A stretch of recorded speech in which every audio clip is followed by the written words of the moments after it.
பிறருக்கு தீங்கு செய்தல் என்பது மனதால் கூட நினைக்கக்கூடாது என்று வள்ளுவர் கூறுகிறார். குறள் எண் 204ங்க.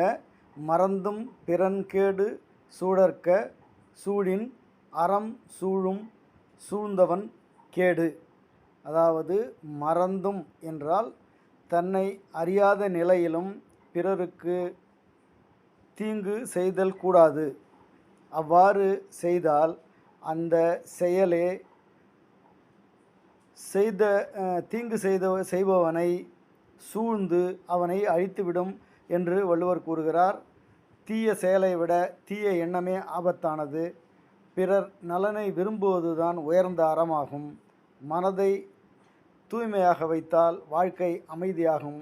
எனவே ஒருவரை காயப்படுத்தும் எண்ணம் மனதில் பிறந்தவுடன் நம் மனம் அமைதி குறைந்து அறம் குறையும். எனவே நாம் தீய செயல்களை ஒருபோதும் நினைக்கக்கூடாது.